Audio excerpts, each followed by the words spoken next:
Shalom peuple de Dieu, nous sommes arrivés au dernier jour de notre séminaire sur l'enseignement du mystère de la prière. Gloire à Dieu. Depuis le début de cette rencontre, le Seigneur nous a conduits à découvrir plusieurs dimensions de la prière. Mais ce soir, il a mis dans mon cœur de vous parler d'une dimension particulière de la foi, la très sainte foi. La Bible parle de plusieurs dimensions de la foi et nous parle de la petite foi, de la grande foi, mais elle nous révèle également d'une dimension plus élevée encore. C'est la très sainte foi. Cette foi est la plus grande dimension de la foi. C'est par elle que les héros de la Bible ont accompli de grandes œuvres. C'est une force surnaturelle produite par le Saint-Esprit qui vous communique une connaissance, une assurance, une certitude surnaturelle que ce que Dieu a dit s'accomplira exactement comme il a déclaré. Et vous donne aussi la capacité d'agir à la place de Dieu au nom de Jésus-Christ. Voilà pourquoi Jésus a pu dire « Rien n'est impossible à celui qui croit ». Cette foi ne se développe pas automatiquement, elle se construit. Comme un bâtiment ne s'élève pas en un seul jour, la très sainte foi se construit elle aussi comme un édifice spirituel. C'est pourquoi Jude nous dit, en Jude chapitre 1, le 20e verset, « Pour vous bien-aimés, vous édifiant vous-même sur votre sainte foi et priant par le Saint-Esprit. » Voyez-vous le secret? La très sainte foi s'élève au moyen de la prière par le Saint-Esprit. Je sais que beaucoup prient, mais peu arrivent à cette dimension où le Saint-Esprit prend totalement le contrôle de leur temps de prière. Il arrive parfois que pendant une réunion de prière, le Saint-Esprit prenne le dessus, alors notre intelligence s'efface et certains commencent à prier en langue. La prière en langue n'est pas quelque chose de mystique ou réservé à quelques privilégiés. C'est un don que Dieu a donné à son Église. Comprenez ceci, Dieu n'est ni francophone ni anglophone comme les hommes. Le ciel possède aussi son propre langage. Les anges eux-mêmes ont leur langage. Le ciel a une langue. Qu'est-ce qu'une langue par définition? Une langue n'est pas seulement un moyen de communication. Une langue transmet aussi une culture, une manière de penser, d'agir et de réagir, propre à la communauté qui la parle. Alléluia.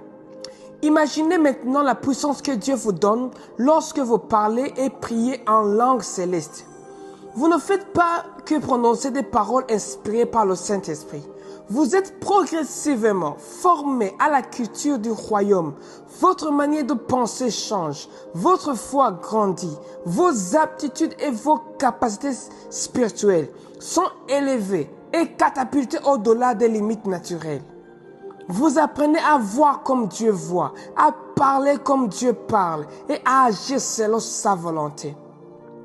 C'est cela la puissance de la prière en langue.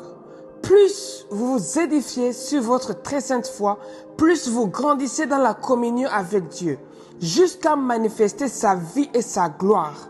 Voilà pourquoi celui qui prie en langue par le Saint-Esprit devient progressivement un mystère pour le monde, car sa vie reflète désormais la culture du royaume des cieux.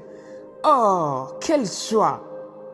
La Bible déclare dans le psaume 82, « J'avais dit, vous êtes des dieux, vous êtes tous des fils du Très-Haut, cependant vous mourrez comme des hommes. » Voyez-vous ce que dit l'Écriture? La parole de Dieu déclare que vous êtes des dieux, des représentants de Dieu sur la terre, des fils du Très-Haut. Pourtant, beaucoup continuent à vivre et à mourir comme des simples hommes du commun des mortels. Pourquoi? Parce que plusieurs sont davantage conscients de leur ancienne nature que de leur nouvelle identité en Christ. Pourtant, si vous avez cru en Jésus-Christ, la Bible déclare à tous ceux qui l'ont reçu, à ceux qui croient en son nom, elle a donné le pouvoir de devenir enfants de Dieu. Jean chapitre 1, 12e verset. Vous n'êtes plus simplement nés de la chair et du sang. Vous êtes nés de Dieu. Votre ancienne nature est passé, vous appartenez désormais à la famille de Dieu. Et Jésus lui-même rappelle dans Jean chapitre 10 que si l'Écriture appelle Dieu ceux à qui la parole de Dieu a été adressée, alors cette vérité demeure. Imaginez, l'Écriture appelle Dieu ceux à qui la parole de Dieu a été adressée. Si la parole de Dieu s'est adressée à toi, sache qu'elle t'appelle Dieu. Alors je vous pose cette question. Pourquoi continuer à vivre dans la misère du commun des mortels alors que Dieu vous appelle à vivre selon votre identité d'enfant de Dieu? Voici donc le secret de la très sainte foi. Elle se construit par la prière inspirée par le Saint-Esprit. Deux personnes peuvent être toutes les deux enfants de Dieu. Toutes les deux sont sauvées. Toutes les deux aiment Jésus. Mais l'une décide de s'édifier continuellement par la prière en langue. Peu à peu, elle grandit comme un édifice spirituel. Le Saint-Esprit lui révèle des mystères que beaucoup ignorent. Sa communion avec Dieu devient plus profonde.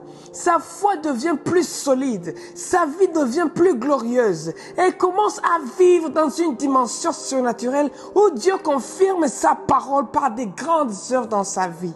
C'est cela la très sainte foi. Quelqu'un me demandera peut-être, est-ce que tout le monde peut parler en langue? La réponse est oui. Il suffit de croire. Ce n'est pas réservé aux pasteurs, ce n'est pas réservé aux prophètes, ce n'est pas réservé aux super chrétiens. Jésus a déclaré, voici les miracles qui accompagneront ceux qui auront cru. À mon nom, ils chasseront les démons, ils parleront de nouvelles langues.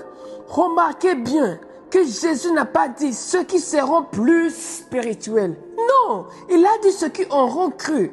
La condition est la foi. Dieu désire vous révéler ces mystères.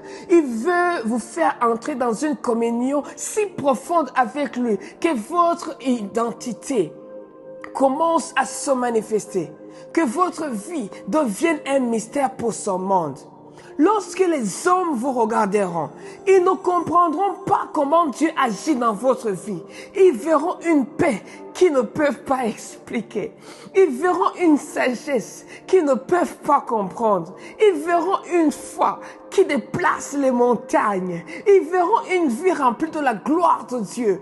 Voici ce que produit la très sainte foi. Je prie que le Seigneur élève chacun de vous dans cette dimension au nom de Jésus-Christ. Que votre vie de prière soit transformée. Que le Saint-Esprit prenne totalement le contrôle de votre communion avec Dieu. Que votre foi grandisse comme un édifice au nom de Jésus-Christ. Que les mystères du royaume vous soient révélés au nom de Jésus-Christ. Et que votre vie devienne une démonstration vivante de la puissance de Jésus-Christ. Alléluia. Que Dieu vous bénisse. Je sens la joie de l'Éternel au nom de Jésus-Christ. Au nom de Jésus-Christ, je prie pour toi qui écoutes cet enseignement. Aujourd'hui, dans la clôture, je prie que le Saint-Esprit te remplisse de sa présence au nom de Jésus-Christ. Que la joie de l'Éternel soit ta force dans ta faiblesse. Au nom de Jésus-Christ, j'essuie tes larmes. Au nom de Jésus-Christ, je prie que le Seigneur amène un témoignage qui te donnera un chant d'allégresse et de joie. Au nom de Jésus-Christ, que la joie de l'Éternel soit avec toi. Au nom de Jésus-Christ que je prie, soyez remplis du Saint-Esprit et que tu puisses parler des nouvelles langues et prier avec le Saint-Esprit. Que Dieu vous bénisse. Shalom. Emmanuel, le Seigneur Jésus-Christ est avec vous. Amen.